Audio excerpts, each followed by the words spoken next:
Olá, amados, paz e bem, eu sou Melquisedeque e estou aqui para os comentários da lição desta semana, lições bíblicas da editora CPAD Classe de Jovens, terceiro trimestre de 2024. Nesse trimestre, nós estudamos o livro do profeta Daniel. E a lição de hoje é a última lição desse terceiro trimestre de 2024 das lições bíblicas da editora CPAD Classe de Jovens. A lição de hoje é a lição de número 13, com o tema O Fim de Todas as Coisas. Estamos encerrando mais um trimestre e daqui a pouquinho estaremos iniciando o último trimestre de 2024. Mas por hora nós iremos nos deter nesta última lição com o tema O Fim de Todas as Coisas. Lembrando que você que gosta de ministrar com slides em sua escola bíblica, seja um assinante do ebdenfoco.com e você terá os slides da revista CPAD 100% baseado na revista, com imagens de qualidade e prontos para serem usados. Isso mesmo, você que gosta de ministrar na sua escola bíblica, na sua igreja, com slides, então seja um assinante do ebdenfoco.com e você terá todos os slides das lições de adulto e jovens da revista CPAD, 100% baseado na revista, com imagem de qualidade e prontos para serem usados.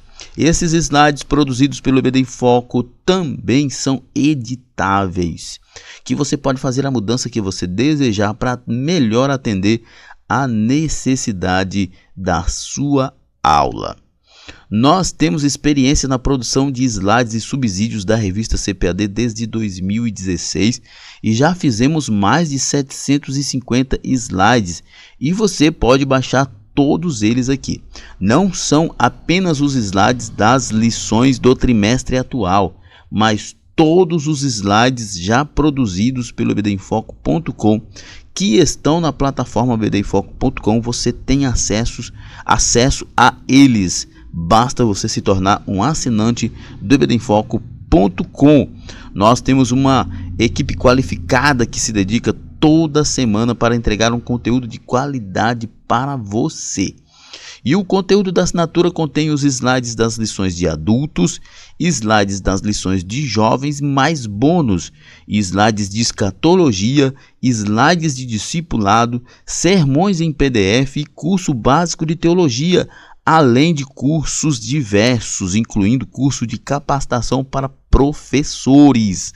Então acesse o site ebdenfoco.com ou entre em contato conosco pelo WhatsApp 94 é o DDD 984092869. Muito bem, então vamos para o comentário da nossa lição. O texto principal da lição, Daniel capítulo 12 e verso 3, que diz: Os sábios, pois, resplandecerão como o fulgor do firmamento, e os que a muitos ensinam a justiça refulgirão como as estrelas, sempre e eternamente.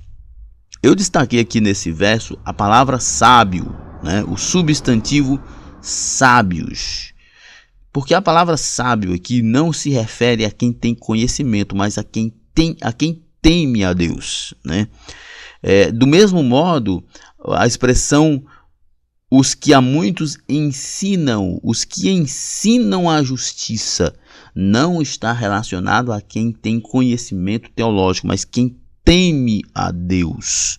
Então, o texto está dizendo, bem-aventurado, aqueles que são sábios, ou melhor, que temem a Deus, que ensinam a justiça.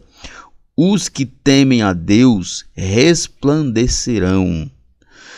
Os que ensinam ou que amam a justiça de Deus refulgirão ou brilharão como estrelas eternamente. Ou seja, quem teme a Deus, quem ama a justiça de Deus, não será esquecido por Deus, não será rejeitado por Deus no dia da adversidade. O resumo da lição nos diz: Deus é o soberano da história.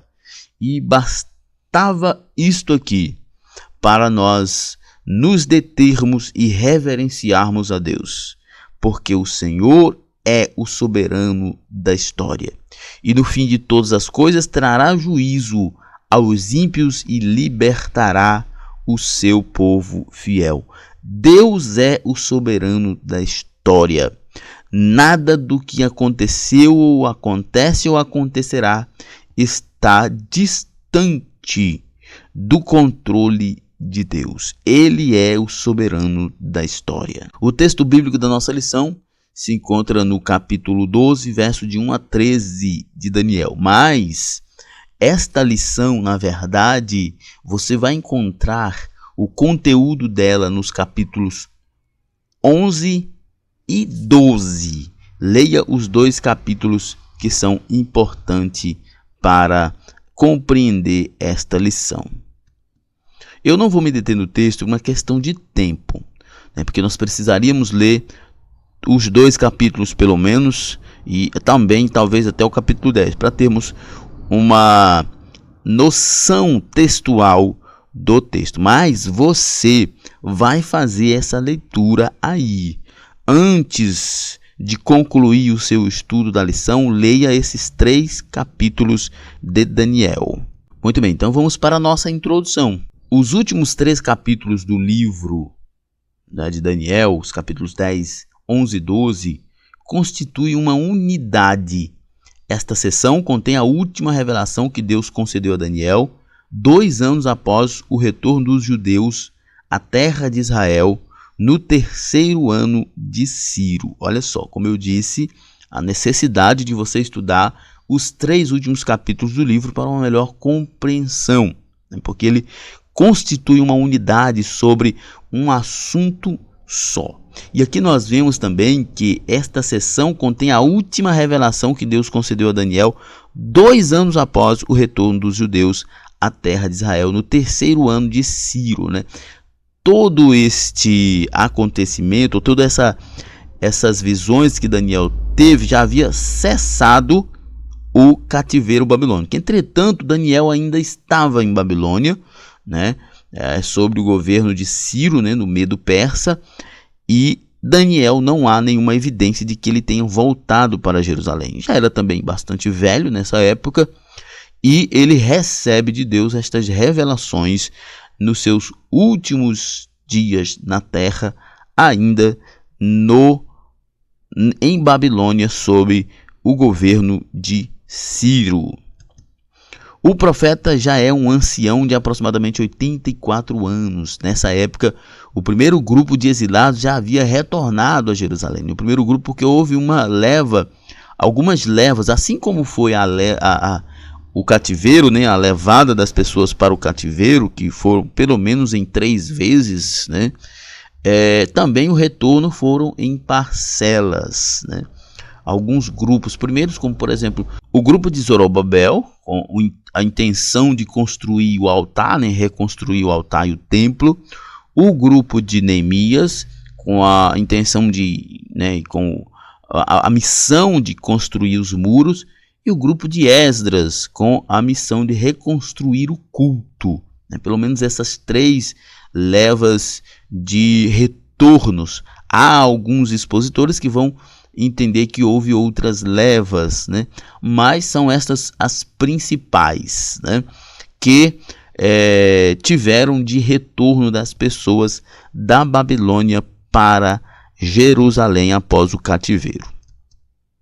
Por algum motivo, possivelmente em razão da sua idade avançada e pela sua presença relevante na Babilônia, Daniel não regressou à sua terra. Isso é muito importante a gente observar, porque assim, Daniel era de fato alguém de suma importância no reino.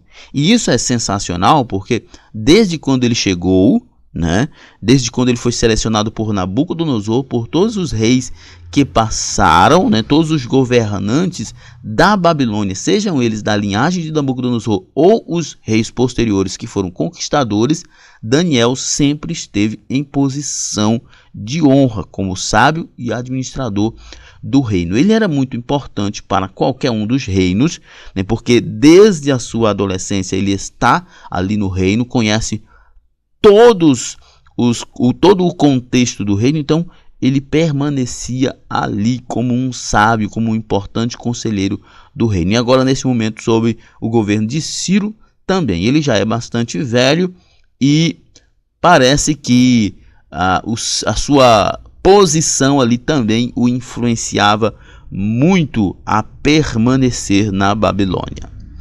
Anteriormente, o profeta havia tido sonhos e visões, agora Deus lhe concede uma revelação, algo que é bastante distinto na história dos profetas, né? Mais elevada da sua, uma revelação mais elevada da sua palavra sobre um grande conflito. Você pode ver isso aqui no capítulo 10, verso 1, que diz: no ano terceiro de Ciro, rei da Pérsia, foi revelada uma palavra a Daniel, cujo nome se chama Belsazar, e a palavra é verdadeira e trata de uma guerra prolongada. E ele entendeu essa palavra e teve entendimento da visão, né? Ele recebeu essa palavra, né, uma revelação sobre um grande conflito por meio de uma experiência com o Filho de Deus. Daniel, que nós sabemos, né, nós já falamos isso aqui, não custa relembrar, ele não era um profeta de ofício, ele foi alguém comissionado por Deus a ter essas experiências e essas revelações, mas ele não era um profeta de ofício. Às vezes eu penso que Daniel era como qualquer um de nós, né, que é usado por Deus em determinadas situações. Ele foi usado para interpretar sonho, ele foi usado para receber revelações através de sonhos, ele foi usado para receber mais revelações através de outras revelações, enfim, mas ele não era um profeta de ofício como era Jeremias, como era Isaías. Então é interessante a história de Daniel, porque ele se parece muito com qualquer um de nós que estamos à disposição de Deus para servir. Deus usa como sonhador, como alguém que recebe revelação, como alguém que interpreta sonho, como alguém que tem sabedoria e como alguém que administra. Primeiro tópico: preparando-se para receber a mensagem do céu. A aflição de Daniel. Como qualquer ser humano, Daniel tinha os seus momentos de aflição e tristeza, né? No capítulo 10, verso 2 diz: naqueles dias eu, Daniel, estive triste por 3 semanas completas. É importante nós lembrarmos aqui que a razão da tristeza de Daniel está diretamente ligada ao retorno do povo a Jerusalém, né, a Israel. Porque ele entende, nós estudamos isso na lição passada, ele entende, estudando o livro do profeta Jeremias, que o tempo dos judeus na Babilônia havia terminado, né, havia concluído os 70 anos. Mas o povo está se acostumando com Babilônia e Jerusalém está em ruínas ainda.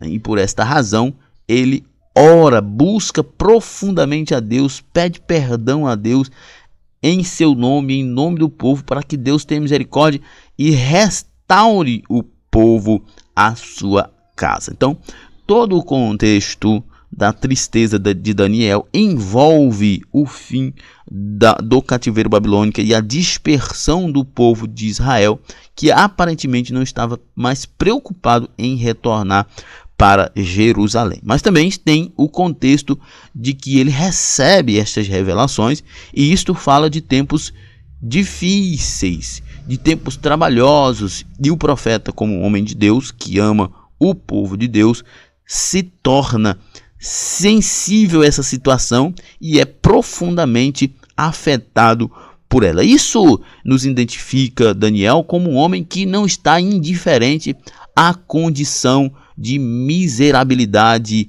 espiritual das pessoas. Ele está, por mais que ele esteja em comunhão com Deus, que ele esteja em uma posição honrada na Babilônia, mas ele não é indiferente à miséria alheia, ao pecado alheio. Ele está preocupado com o seu povo. E nós, né, o professor deve explorar isso com seus alunos, nós também não podemos ser indiferentes à miséria deste mundo. Nós não podemos simplesmente estar na igreja achando que nós estamos vivendo o melhor de Deus, que nós estamos fazendo o máximo que podemos fazer pelo reino e fechar os olhos para aqueles que perecem. Nós devemos ter como exemplo Daniel, de não ficarmos indiferentes, mesmo que isso nos afete, né?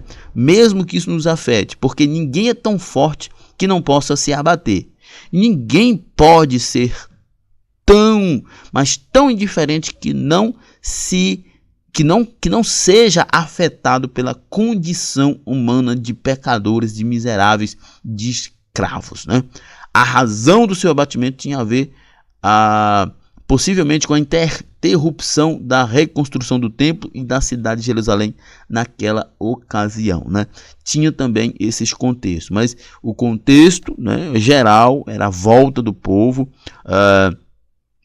os 70 anos do cativeiro terminando, o povo assimilando a cultura babilônica, ninguém voltando para Jerusalém, os poucos que voltam estão em dificuldade, Jerusalém está em ruínas, o templo não está construído, enfim, a tristeza de Daniel está diretamente, de forma genérica, ligada à falta de amor do povo pela terra, a indiferença que o povo que estava em Babilônia estava vivendo em relação à sua pátria. Parece que o povo estava esquecendo que eles eram estrangeiros em Babilônia. O povo voltou, mas a restauração plena ainda não havia acontecido. O conhecimento desse fato levou o profeta à angústia da alma por causa do amor que nutria por sua nação. Em vez de reclamar da situação ou murmurar contra Deus, ele entrou em vigília e jejuou durante 3 semanas. Daniel era um profeta de lágrimas. Daniel capítulo 10, verso 3 diz: manjar desejável não comi, nem carne nem vinho entraram na minha boca, nem me ungi com unguento, até que se cumprisse as 3 semanas. Preocupado com a restauração que não estava acontecendo, preocupado que o seu povo estava amando Babilônia mais do que a sua pátria, né? Que eu gosto dessa ideia, né? E o professor deve explorar isso com os seus alunos. Eles estavam sendo assimilados pela Babilônia, esquecendo que eles eram ali estrangeiros, né? Que eles deveriam arder no seu peito o desejo de voltar para casa, assim como todo cristão que deve sentir esse ardor no coração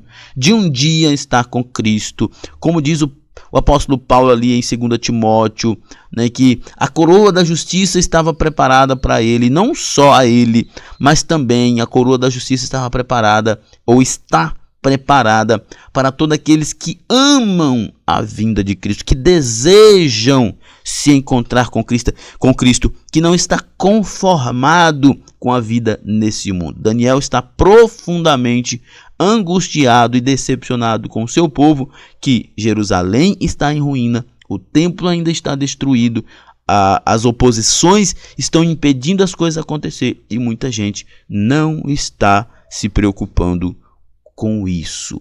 O mundo está tentando parar o evangelho, tentando parar a igreja, e muitos cristãos não estão nem um pouco preocupados. Estão vivendo de forma indiferente ao caos que esse mundo está vivendo. E Daniel põe-se a jejuar, né? 3 semanas ele jejuou para que a obra fosse recomeçada para a glória de Deus. O ser celestial, em resposta à sua busca, um ser celestial cheio de esplendor, se apresenta a Daniel, versos 5 e 6. As suas descrições são parecidas com as que o apóstolo João e o profeta Ezequiel tiveram, em Apocalipse 1 e 12 ao verso 20 e Ezequiel 1 e 26. Para muitos exegetas bíblicos, isso seria uma teofania, a manifestação do próprio Filho de Deus. Ou seja, o próprio Filho de Deus se revela a Daniel, se revelou a João e se revelou também ao profeta Ezequiel. Diante da imagem imponente, os companheiros de Daniel fogem de medo e ele fica só, seu corpo se enfraquece, desfalecendo com o rosto em terra. A glória divina é demais para o frágil ser humano suportar. Eu fiz questão de destacar aqui a expressão frágil. Todos nós somos frágeis. E olha que nós estamos falando de Daniel, um homem que, numa perspectiva humana, é simplesmente sensacional. É um ser humano fora da curva, mas a glória de Deus diante dele o deixou completamente atônito. Aqueles que não tinham a estrutura espiritual que Daniel tinha, fugiram rapidamente, saíram rapidamente, porque não tinham condições de estar ali. E mesmo Daniel, sendo quem era, ainda assim sentiu o peso da glória de Deus. Nós, irmãos, precisamos entender, e o professor deve explicar isso para os seus jovens. Nós somos frágeis. Nós somos pó, irmãos. Nós somos pó. Às vezes nós esquecemos de que nós somos pó. É por isso que existem tantas pessoas que fracassam e não conseguem restauração. Porque elas vivem como se fossem super-homens e super-mulheres. Daí o pecado vem, o que é absolutamente compreensível. Não é normal o cristão viver pecando, mas é compreensível que eventualmente a gente cometa algum pecado. Como diz um certo teólogo, as ovelhas pisam na lama, mas só os porcos rolam na lama. Nós um dia vamos nos sujar, o pecado um dia vai nos enganar e vai nos fazer pecar. Mas nós precisamos ter humildade e entender que nós somos pó, e que nós precisamos de restauração. Ninguém é tão forte que não seja um necessitado de Deus. O profeta, no entanto, experimenta a consolação, recebe o amparo celestial e a palavra de encorajamento. Capítulo 10, versos 11 e 12 diz: Então me disse, não temas, Daniel, porque desde o primeiro dia em que aplicaste o teu coração a compreender e a humilhar-te, viu? Perante o teu Deus, são ouvidas as tuas palavras e eu vim por causa das tuas palavras. Se Daniel não reconhece a sua fragilidade, se Daniel não entende que é pó, ele não teria tido esse encontro tão glorioso. Quem é amado no céu, quando prostrado e fraco, recebe a ajuda do Senhor.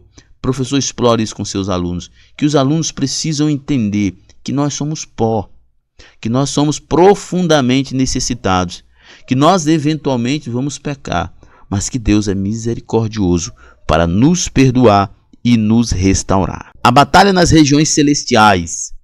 Daniel é informado de que a mensagem de resposta à sua oração foi resistida pelo príncipe do reino da Pérsia. Nossos principais teólogos ensinam que não se trata de um príncipe terreno, mas um anjo maligno que obedece a Satanás. Daniel 10 e 13 diz: Mas o príncipe do reino da Pérsia, que não é o príncipe da Pérsia, né? O príncipe do reino, ou seja, aquele que influencia os homens, que governa as nações, pecaminosa, né? Se pôs de fronte de mim 21 dias, e eis que Miguel, um dos primeiros príncipes, veio para ajudar-me, e eu fiquei ali com os reis da Pérsia, né? Olha só, nós temos aqui a informação de que a oração de Daniel foi impedida de chegar até a ele. A resposta à sua oração foi resistida. Irmãos, esse texto nos leva a uma reflexão de que nós estamos em constante oposição. Nós estamos em constante batalha. Muitas vezes nós perdemos o nosso tempo com coisas tão fúteis. E às vezes nós perdemos o nosso tempo de oração com orações fúteis. enquanto que Satanás está povoando os ares para impedir das nossas orações. O que isso quer dizer, meu? O que tu quer dizer com isso? Eu quero dizer que há uma oposição tão grande quanto as nossas orações, que nós não deveríamos perder tempo em orações fúteis. Nós precisamos ter orações verdadeiras, fortes, autênticas, para que Deus possa ter misericórdia de nós, porque Satanás está povoando as regiões celestiais para impedir nossas orações. Foi somente após a ajuda do arcanjo Miguel na batalha espiritual que a resposta chegou. A referência a Miguel como um dos primeiros príncipes mostra que existe uma organização e ordem angelical, através de graduação que revelam níveis de autoridade. Eu não vou me deter nessa questão angelológica, né, de angelologia, mas assim, é óbvio, gente, ninguém pode imaginar que o Deus criador de todo o universo, que os próprios cientistas, mesmo os cientistas ateus, aqueles que defendem a teoria do início das coisas a partir do caos, admitem, são obrigados a admitir que o universo está absolutamente ordenado. Deus é um Deus de ordem. Se o universo é organizado, imagine o céu. Fica evidente que o que acontece na Terra tem implicação nas regiões celestiais. Enquanto a visão ateísta e naturalista enxerga somente o plano físico e material, o crente pentecostal, sobretudo, tem a convicção de que existe uma realidade invisível onde as maiores batalhas são travadas. Isso é importante. É muito importante. Um certo escritor disse que uma das grandes missões de Satanás é se tornar invisível. Como assim, meu? Satanás ele é invisível, ele é espírito, ele é invisível. Não nesse sentido. A ideia de Satanás ter como missão se tornar invisível é colocar na cabeça das pessoas de que ele nem existe. Entende? Mas como assim? Como assim? Satanás não está em busca de adoração? Ele não tem um reino, um trono e quer ser adorado? Não. Absolutamente não. Satanás é o ladrão que veio para matar, roubar e destruir. Esse é Satanás. Satanás não é um Deus que está atrás de um trono, ou que está em cima de um trono buscando adoração, nada disso. Ele quer destruir. E quanto mais as pessoas pensarem que ele nem existe, mais ele tem liberdade para infiltrar, mais ele tem liberdade para trabalhar, mais ele tem liberdade para destruir. Porque se há uma concepção de que ele não existe, então não há necessidade de preparo, não há necessidade de uma batalha. Batalhar contra quem? Se preparar para batalhar contra quem? Mas nós precisamos entender que existe uma realidade invisível no mundo espiritual de batalhas e que nós precisamos estar preparados para ela. Satanás existe. Ele é o inimigo das nossas almas. Ele não está buscando a nossa adoração. Ele está buscando a nossa destruição. Ele está em constante trabalho para nos arruinar. E nós precisamos estar atentos a isso. Por isso, devemos levar a sério o mundo espiritual, sabendo que a nossa luta não é contra carne e sangue. A nossa luta não é contra carne e sangue. Como diz o apóstolo Pedro, precisamos levar a sério. Sejamos sóbrios, vigilantes, porque o diabo, o nosso inimigo, está ao nosso derredor, bramando como leão, buscando quem possa tragar. As pessoas falam da igreja de Satanás, não sei o quê. Gente, Satanás não está buscando adoração. Satanás está buscando quem ele possa tragar. Ele quer escravizar, ele quer destruir. Mas como diz Paulo em Efésios 12, porque não temos que lutar contra carne e sangue, mas sim contra os principados, contra as potestades, contra os príncipes das trevas deste século, contra as hostes espirituais da maldade nos lugares celestiais. Parece a imagem da luta que Miguel teve contra o anjo maligno impedindo a resposta de Daniel. Estão nas regiões celestiais se opondo a nós. Estão por aí tentando escravizar as pessoas. Satanás não está buscando adoração, ele está buscando destruição da criação de Deus. Segundo tópico, a revelação do futuro. uma visão do futuro. O objetivo da revelação a Daniel era dar-lhe conhecimento sobre o que haveria de acontecer ao povo de Deus. Essa perspectiva do futuro se estende não apenas aos anos imediatamente posteriores, mas até o fim do mundo, né? O capítulo 10, verso 14 nos diz: agora vim para fazer-te entender o que há de acontecer ao teu povo nos derradeiros dias, porque a visão é ainda para muitos dias. A revelação será detalhada nos capítulos 11 e 12.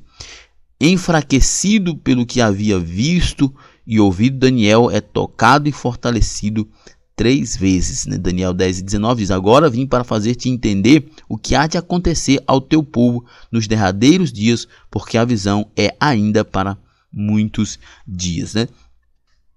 Esse é um ponto que é preciso ser observado, e o professor deve explicar isso para os seus alunos, que a profecia bíblica, ela tinha um contexto imediato, um contexto posterior ao imediato e um contexto de fim do mundo. A maioria das profecias bíblicas, a maioria dos livros dos profetas finalizam com essa perspectiva de uma ideia logo no momento que estão vivendo, né? Uma perspectiva logo imediata. Muitas vezes estão falando de pecados recorrentes do povo. Depois falam de questões posteriores, né? Muitas vezes, por exemplo, você lê o livro do profeta Isaías, o livro do próprio profeta Daniel, você vê certas perspectivas que falam daquele momento do povo, como por exemplo a restauração do povo.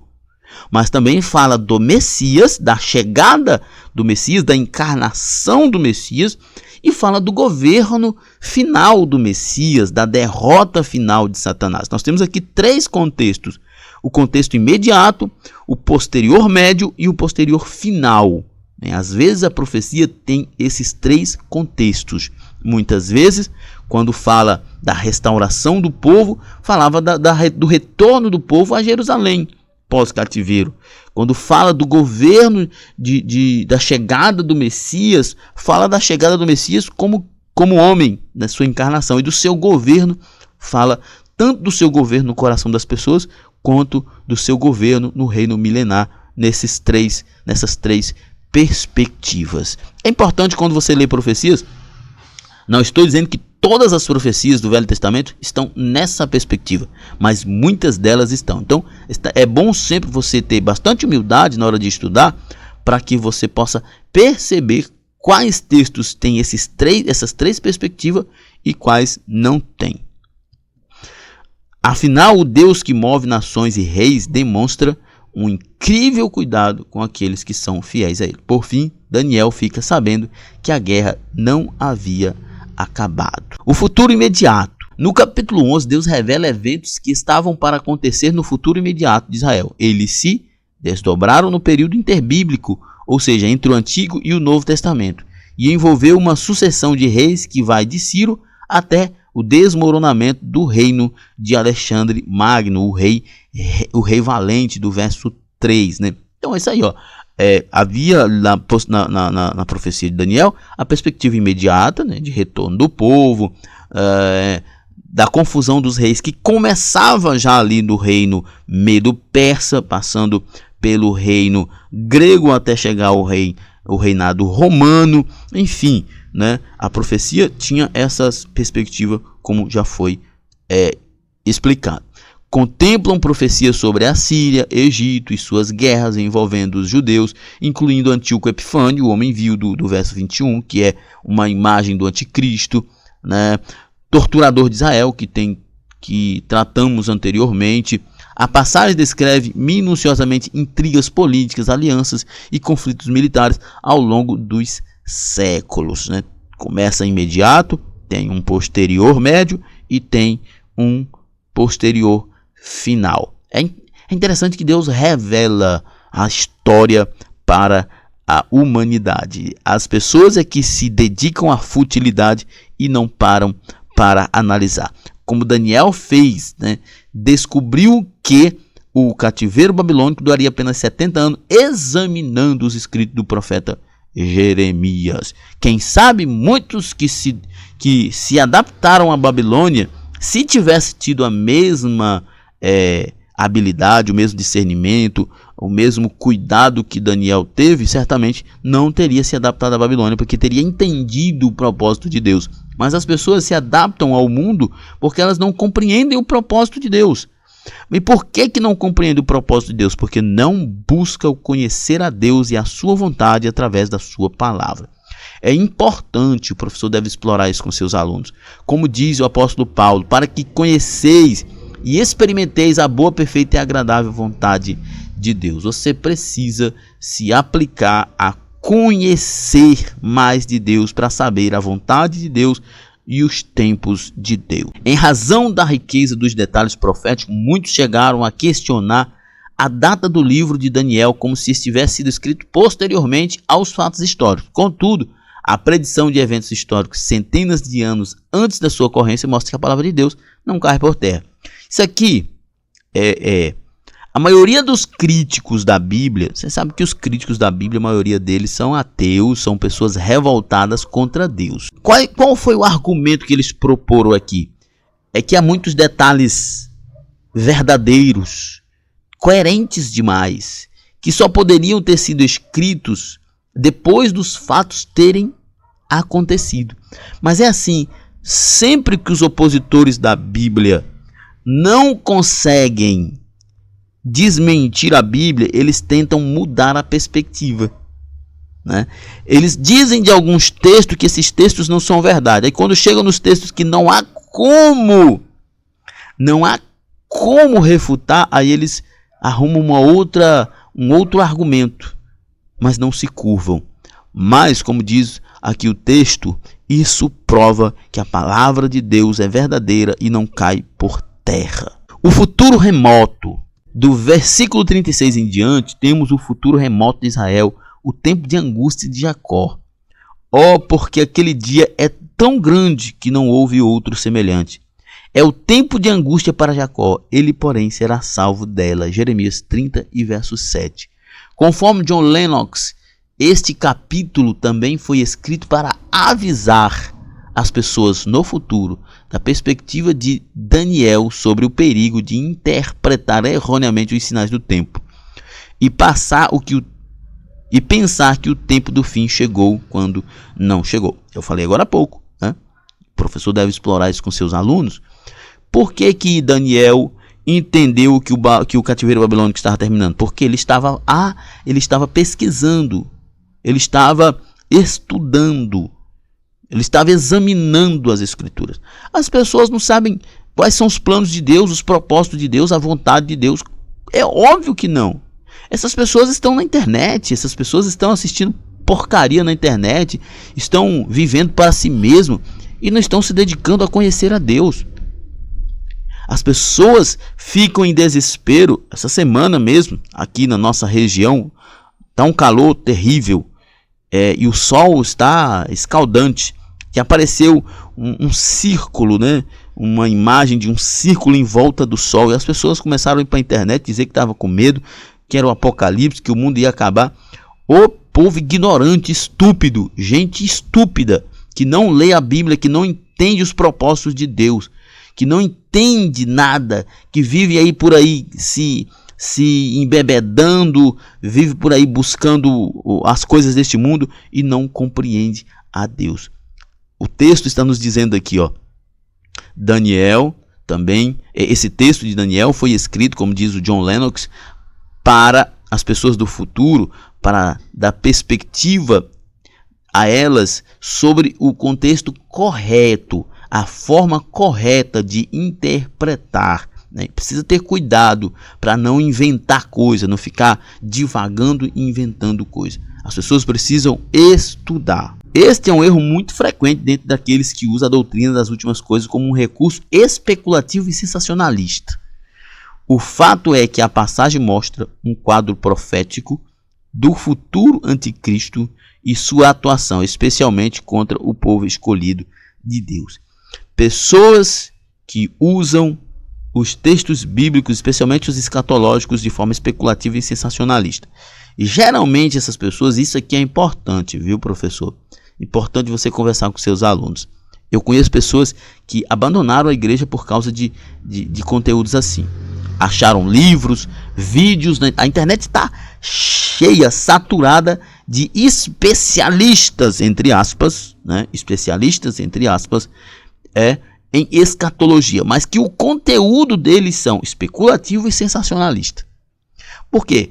Especular e tornar a mensagem sensacionalista atrai pessoas, porque as pessoas morrem de preguiça de estudar, mas estão desesperadas por saber. E aí vem um mau caráter e usa subterfúgios especulativos e sensacionalistas que agradam a consciência dessas pessoas, e elas então se rendem a isso. Nós precisamos nos deter à palavra de Deus. Precisamos estudar a palavra de Deus. Para lermos alguns livros, tem muitos livros bons, livros do saudoso Antônio Gilberto. Nós temos também um livro que nós escrevemos, nós amigos do EBD em Foco, o Antônio Vitor, o Herberson, o Natan e eu escrevemos o livro O Fim dos Tempos, entendendo a visão dispensacionalista da escatologia. É um livro maravilhoso, é um manual de escatologia bem elaborado, próprio para professores, mas de fácil entendimento para quem não é teólogo, para quem não é escatólogo. Então você pode procurar aí no site da Santorini, né, que é a editora desse livro, ou entrar em contato com o WhatsApp do EBD em Foco, que o Erbson tem os livros para enviar para você. Então, estude esse livro, é um livro de fácil compreensão, que vai dar a você uma noção das principais escolas escatológicas e também uma explicação bem coerente e fácil de entender da compreensão dispensacionalista, pré-milenista, pré-tribulacionista sobre escatologia. Será um grande líder mundial com poder político e bélico que procurará destruir Israel. Esse será o anticristo. Esse será o anticristo. O pastor Josué Brandão, ele diz assim: a igreja são os trabalhadores da 1/10 hora, ou seja, os trabalhadores da 11ª hora. A Bíblia diz que o fim virá, que Jesus voltará. O noivo buscará a sua noiva à meia-noite. Essa ideia do noivo buscar a noiva à meia-noite não significa que Jesus voltará às 12 horas da noite. Não. Significa que essa é a última hora da humanidade. É a última hora da humanidade, né? A igreja não estará aqui na 12ª hora. Ela estará aqui apenas na 1/10 hora, na 11ª hora. A igreja não estará aqui na 12ª hora. A 12ª hora será a semana, aquela última semana lá de Daniel. O tempo de angústia, o governo do anticristo. Quando o mundo começar a entrar em caos, que será num caos maior ainda, que é a preparação para a chegada do anticristo, isso já é a transição da 11ª para a 12ª hora. E antes de terminar a 11ª hora, a igreja será arrebatada. Porque a igreja vai trabalhar até a 1/10 hora, que é o que Jesus disse: quando chegar a noite, ninguém poderá mais trabalhar. Quando terminar a 1/10 hora, a igreja não estará mais aqui para pregar. Então ela será arrebatada. E esse tempo será um tempo de profunda perseguição, tristeza, angústia para quem ficar aqui. O anticristo vai reinar nesse período, nesse tempo. Ele irá governar o mundo. Terceiro tópico: Armagedon e as últimas coisas. A batalha final. O tempo do fim aponta para o período da tribulação, que é a 70ª semana do texto de Daniel 9:27. No final deste período, os exércitos do anticristo se reunirão para destruir Israel no vale do Armagedon. Então, esse tempo do fim é a 12ª hora. A igreja não estará aqui. A igreja não estará aqui. E como diz o texto de Apocalipse, porque guardastes a minha palavra, eu te guardarei do dia da tribulação. Como diz o pastor Josué Brandão, nós seremos guardados da 12ª hora. Nós estaremos, enquanto aqui na terra, trabalhando o tempo todo, mas nós só trabalharemos até a 11ª hora. A 12ª hora é a hora da aflição e nós não estaremos mais aqui. E vamos pensar, irmãos, será que nós não estamos encerrando já essa 11ª hora? Essa 11ª hora está terminando. O dia está se acabando, está terminando. A noite está chegando e será um tempo de escuridão para quem ficar aqui. Esta batalha sem precedentes na história será um enfrentamento bélico espiritual que se dará na derradeira etapa da 70ª semana de Daniel, já da 00:30 para o final. Terá como palco as montanhas do Megido. Israel não terá condições de vencer pelas armas humanas. A última hora se aproxima, irmãos. Nós devemos pensar nisso. Nós devemos estar conscientes disso, que a 10ª hora está terminando e a última hora está chegando. A última hora não é para a igreja. A última hora é para quem ficar aqui na terra. O livramento divino. Daniel deve ter sentido alívio e conforto ao ouvir o restante da profecia no capítulo 12. Após ter uma noção do período sombrio da grande tribulação e do tempo de angústia, ele fica sabendo que Deus enviará o arcanjo Miguel para proteger o povo de Israel durante a batalha final. O povo de Israel não será consumido nem destruído pelo anticristo. O povo de Deus não será destruído pelo anticristo. Esta revelação tem o seu paralelo com Apocalipse 12, 7 e 8. Sobretudo, o grande general é Cristo. Mateus 24:15. Deus dará livramento ao seu povo quando ele reconhecer que Jesus é o Messias. O Senhor, à frente do exército celestial, em cavalos brancos, vencerá o anticristo e o falso profeta, e os lançará no lago de fogo, e os exércitos inimigos serão destruídos. Nós falamos lá no início da lição, o Senhor é o soberano da história. O livro de Apocalipse, por exemplo, tem tanta gente que tem medo de ler o livro de Apocalipse.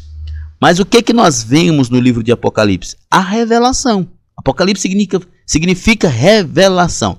É como se estivessem tirando a tampa que estivesse tampando alguma coisa para que pudéssemos ver o que está dentro.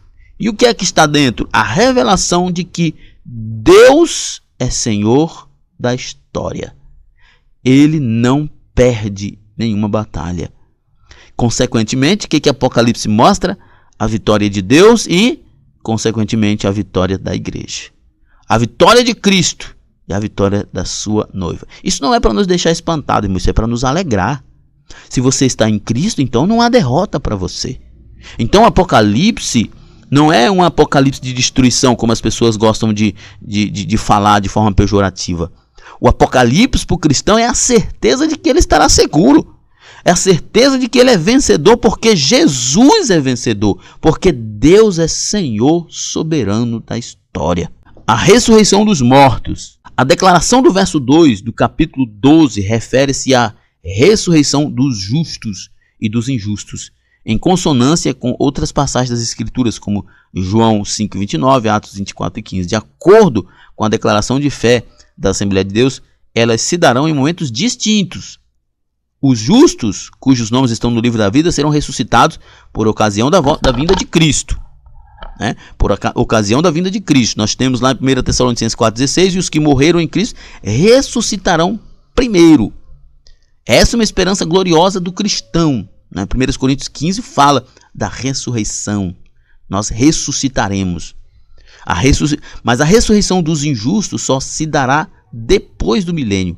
Apocalipse 20, verso 5 diz que mas os outros mortos não reviveram, até que os 1000 anos se acabaram. Eles só ressuscitarão para a condenação eterna. Os crentes que morreram em Cristo, eles morrem em Cristo e ficam aguardando o arrebatamento para a ressurreição e para encontrar com Cristo nas nuvens e no céu. Mas os que morrem sem Cristo ficam aguardando a ressurreição para serem definitivamente lançados na condenação eterna. Concluindo a missão profética. Em suas palavras finais, o mensageiro celestial diz para Daniel cerrar as palavras e selar o livro até o fim do tempo. Verso 12, capítulo 12, verso 1 diz: E tu, Daniel, fecha essas palavras e sela este livro até o fim do tempo. Muitos correrão de uma parte para outra e a ciência se multiplicará.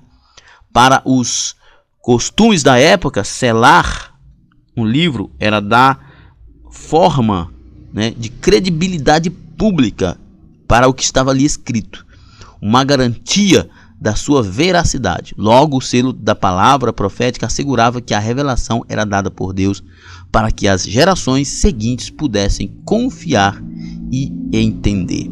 Selar, dar credibilidade, marcar como verdadeira. Isso explica a declaração de que muitos correrão de uma parte para outra e o conhecimento se multiplicará. A passagem não se refere ao crescimento da ciência e da tecnologia, mas ao conteúdo expresso da profecia. Ou seja, muitos correrão de um lado para o outro buscando entender essa profecia e muito conhecimento a respeito será encontrado. É por causa dela que hoje, ao estudarmos as Escrituras, nosso conhecimento se expande pela graça de Deus. Após perguntar ao homem vestido de linho sobre o tempo em que aquelas coisas aconteceriam e de humildemente reconhecer que não havia entendido a resposta enigmática que lhe fora dada, o ser celestial diz para Daniel prosseguir. Gostei da ideia aqui do comentarista que Daniel humildemente reconhece que não havia entendido. E Daniel era o maior sábio da Babilônia, amigão. Você está entendendo? O anjo, o ser celestial, fala ali para Daniel, explica e ele diz: não entendi. Quem era Daniel? Daniel não era o Melque, não, rapaz. Daniel era o maior sábio de Babilônia. Era o maior sábio daquela geração, de uma geração inteira. E ainda assim não compreendeu. Aí você lê um texto bíblico e acha que já entendeu tudo. Você lê o texto bíblico na versão fiel, Almeida Fiel, que é uma das mais complexas, uma linguagem mais rebuscada que tem. Aí você já entendeu tudo. Amigo, meu irmão, seja humilde, pesquise, ore, se humilhe diante de Deus para que Deus possa lhe dar entendimento para você entender. Afinal, tais palavras teriam o seu cumprimento. Deus fará a sua obra no meio dos homens. Podemos não saber o certo tempo exato de cada ocorrência futura, mas podemos confiar no Senhor. Por isso, é bem-aventurado aquele que espera, pois descansará. Quem confia e tem esperança no Senhor deve viver descansando. Quem vive desesperado é quem não confia no Senhor. Você confia no Senhor? Se você confia no Senhor, quando o assunto é fim dos tempos, a sua alma estará em paz. Nossa conclusão. Ao concluirmos e após uma jornada de estudo que nos permitiu explorar o livro de Daniel em sua totalidade, somos enriquecidos com o seu exemplo de vida e devoção. Através desses estudos, aprendemos que, mesmo em um mundo corrompido e tentador, é possível mantermos nossa fidelidade ao Senhor. Apesar de nossas limitações, mantenhamos nossos olhos voltados para o Senhor, com a confiança de que Ele é o nosso protetor e que em breve suas profecias se cumprirão. Enquanto aguardamos esse cumprimento, continuaremos a seguir a mensagem divina, preservando até o fim, como nos lembra Daniel 12 e 13. Muito bem, então estamos chegando ao final de mais um comentário. Que Deus em Cristo nos abençoe. Na plataforma EBD em Foco você tem tudo o que precisa para ministrar uma aula de excelência. Ficamos por aqui, até a próxima. Paz e bem a todos.